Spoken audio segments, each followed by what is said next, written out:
होती है, क्रांति की बात एक होने पे। तेरा बाप हूँ। चलो चलो भाई, अपने अपने घर पे जाओ, चलो। अरे कल्याण जी, इस्माइल, हाँ ये है ना साला तुम्हारी वजह से बिगड़ा ही है। मैं तेरा मुनी मुंह, लोग क्या कहेंगे? तू क्या करता है वहाँ पे? आप वो साले गुंडे मोबाइलियों के साथ में नहीं तो तेरे को 2 वक्त खाने की रोटी नहीं मिलती। अरे क्या क्या बकबक कर रहा है? अरे इधर मारना नहीं, छोटा मगज होता है, आदमी मर सकता है। अरे ये चल अंदर चल, तेरी वजह से खाना नहीं खाया मैंने, चल। क्या हंस रहा है?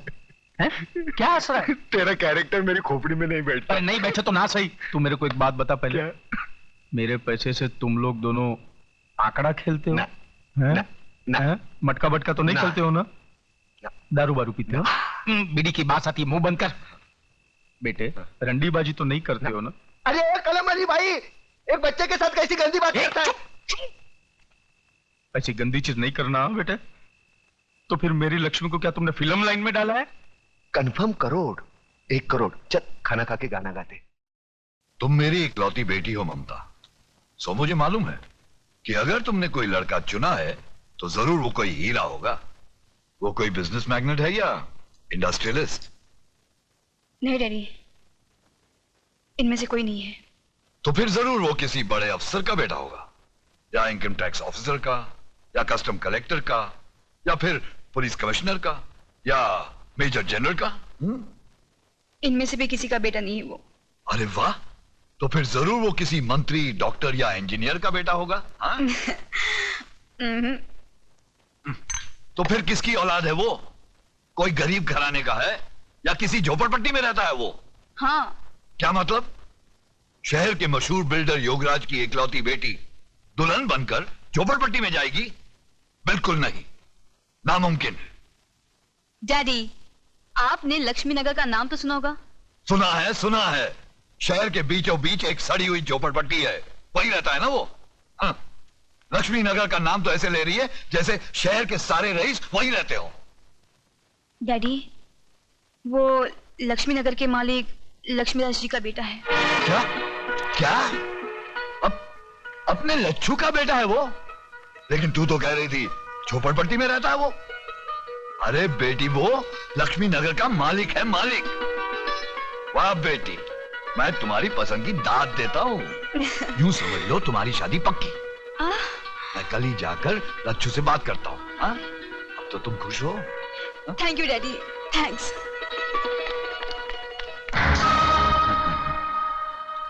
वाह बेटी वाह, क्या सही निशाने पे तूने तीर मारा है। लक्ष्मी नगर पर योगराज नगर बनाने का बहुत पुराना सपना था मेरा। आज तेरी वजह से वो सपना पूरा होते हुए नजर आ रहा है मुझे।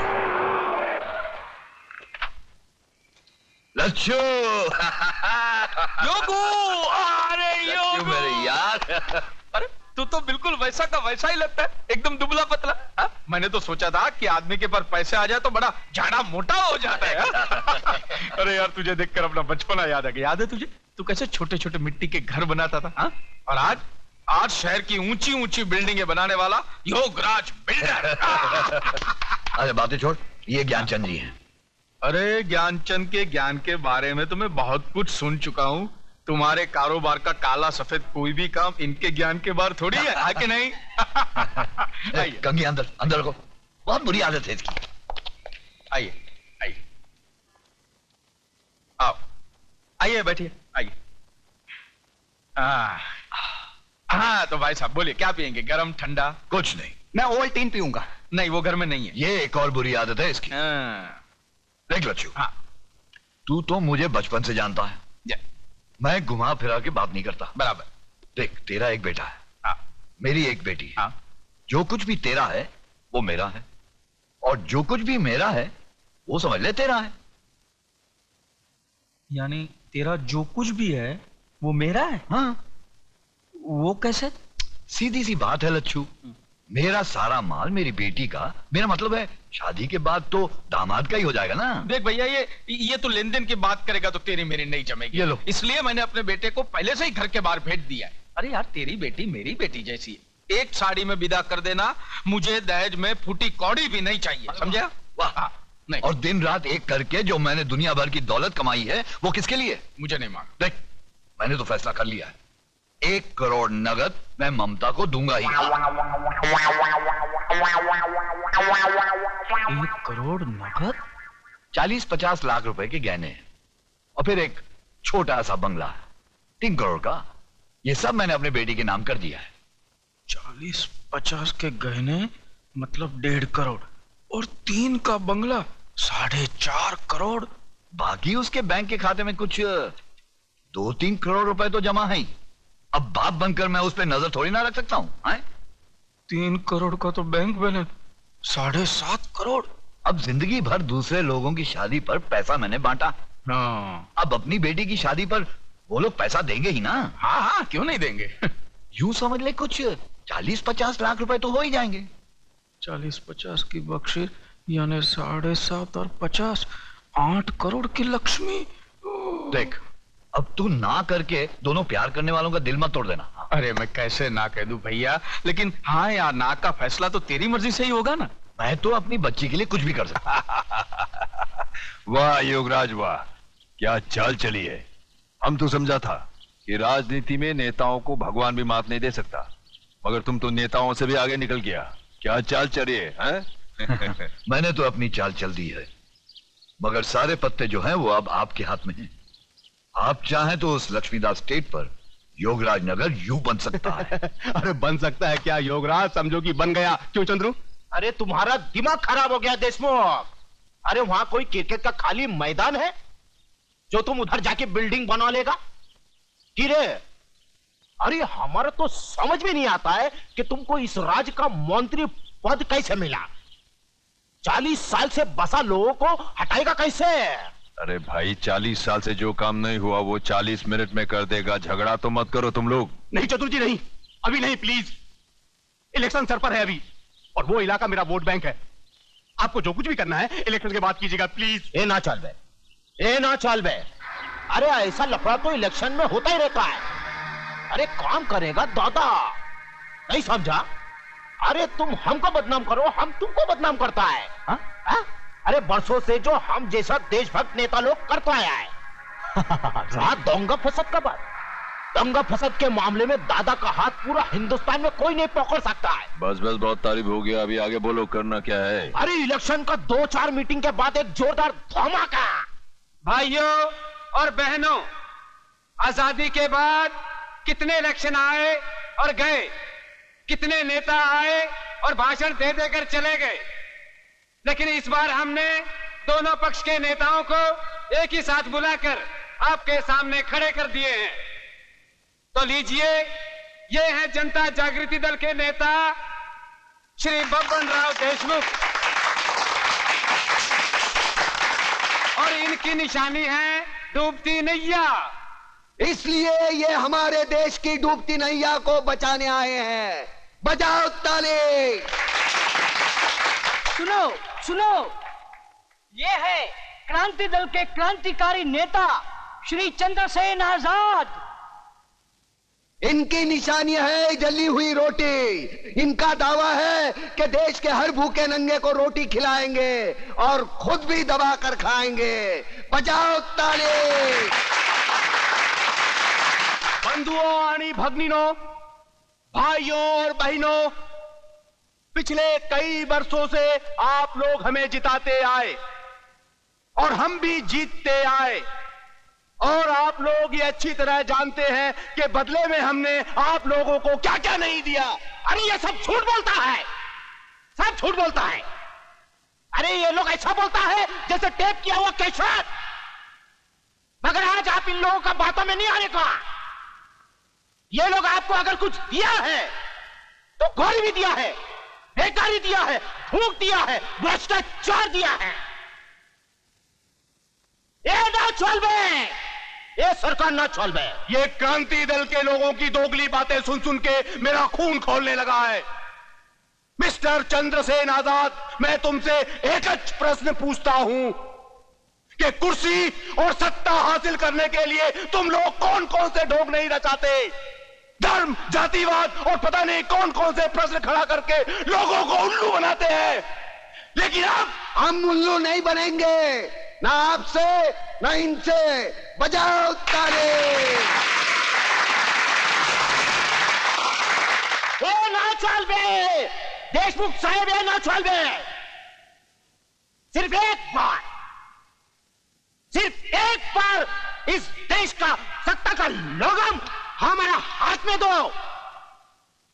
और फिर हमको इस देश का सेवा करने का मौका दो। और हमारी सेवा करते करते ये ऐसा मेवा खाएंगे कि देश की खटिया खड़ी हो जाएगी।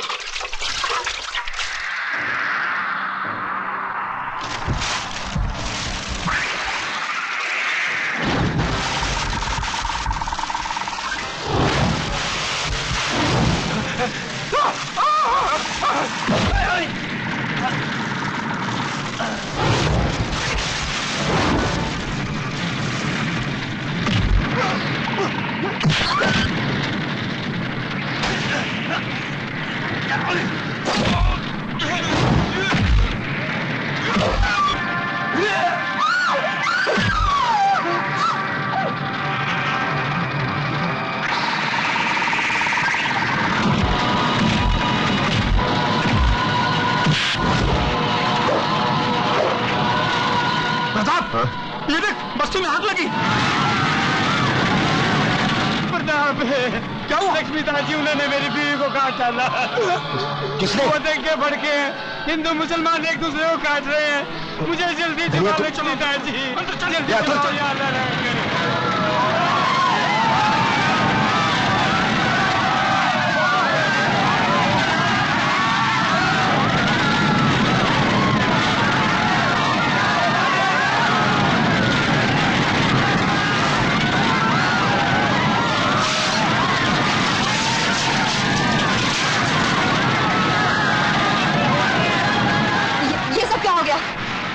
मेरी समझ मैं फायर ब्रिगेड को फोन करके आती हूँ।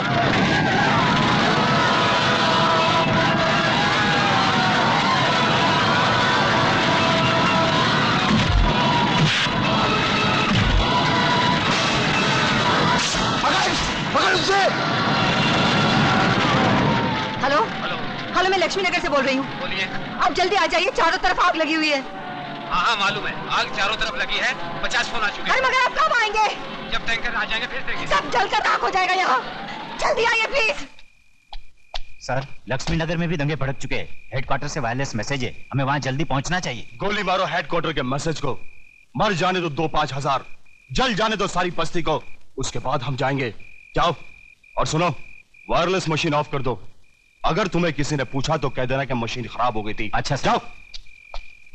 लक्ष्मी नगर जले उसी में हमारी भलाई है। लक्ष्मीदास जी, मेरे बच्चे को बचाइए। मेरा बच्चा जल जाएगा। मेरा बच्चा।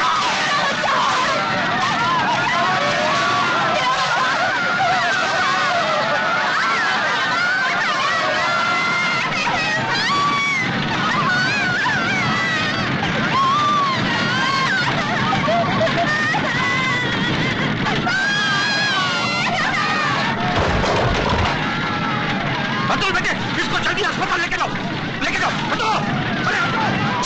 छोटू, जल्दी उठ बेटे, उठ, चल।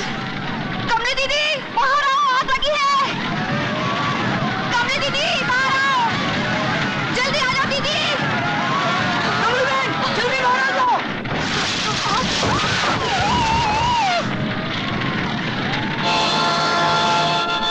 छोटू, छोटू, छोटू, मेरे बच्चे को क्या हो गया? छोटू, भैया मेरे छोटू को बचा लो। क्या हो गया मेरे छोटू को? मैं उसके बगैर नहीं रह सकती। बचा लो मेरे छोटू को, बचा लो। क्या हो गया?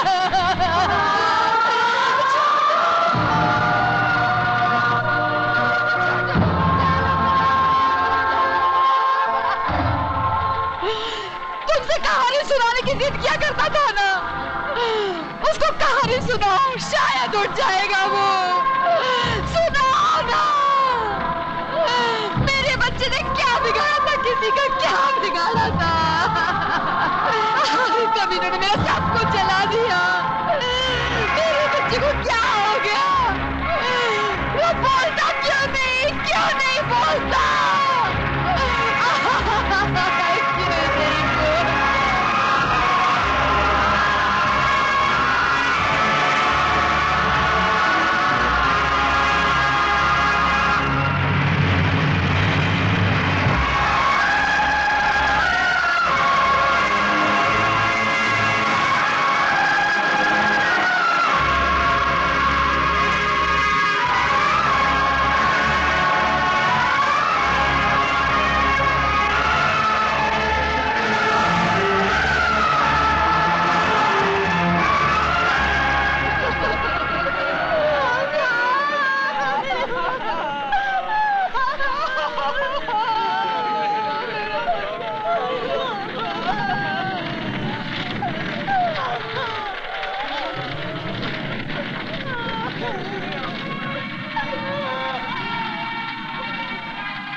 आज हमारे यहाँ कितनी रोशनी है ना प्रताप।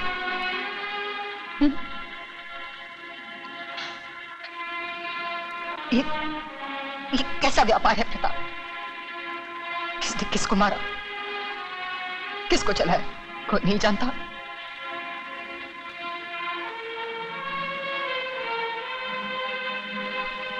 इस लाश की मां, उस लाश की बीवी कहीं रो रही होंगी। उस लाश के बच्चे यतीम हुए होंगे आज।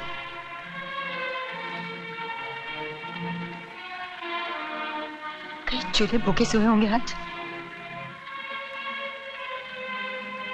हाँ। और इस शमशान को रोशन करने वाले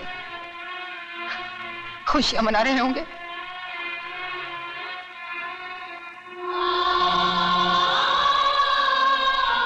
प्रताप, वहां कब्रिस्तान में दफनाने को और यहाँ जलाने को जगह कम है।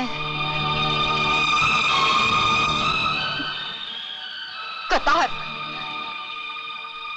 कतार, कतार है, कतार, कतार, कतार। जीते जी राशन के लिए कतार, मरने के बाद चलने के लिए कतार। सरकार कल इनका दाम लगाएगी, दाम। अरे आधा जला 50,000, पूरा जला 1 लाख, हाथ कटा 15,000, घर जला 25,000। अरे तू हंसता क्यों नहीं? अरे हंसना, अरे जोर जोर से हंसना, तुझे तो हंसने की आदत है ना। यह सिलसिला यहाँ खत्म नहीं होता प्रताप। आज यहाँ हुआ है, कल वहां होगा, परसों कहीं और हम तू कहता था ना ये सोए हुए, सोने दो इन्हें, मत जगाओ, मत जगाओ। ये सो गए हैं प्रताप, इन्हें कोई नहीं जगा सकता, तू भी नहीं, मैं भी नहीं। अरे इनके तो शरीर मरे हैं, तेरी तो आत्मा मर चुकी है। अरे तू क्या जगाएगा अपनी आत्मा को? तू क्या लाएगा अपनी आंखों में क्रांति की चमक? अरे तू क्या लाएगा उन दरिंदों से जिन्होंने हमारियत को खेल खेला है? अरे हंसना प्रताप, हंस प्रताप, हंस। हंस, बहुत दिल कर रहा है तेरी हंसी देखने को। अरे हंस, हंस, अरे जोर जोर से हंस, हंस। अरे हंस प्रताप, तेरे लिए मैं हंसती हूँ, चल मैं हंसती हूँ।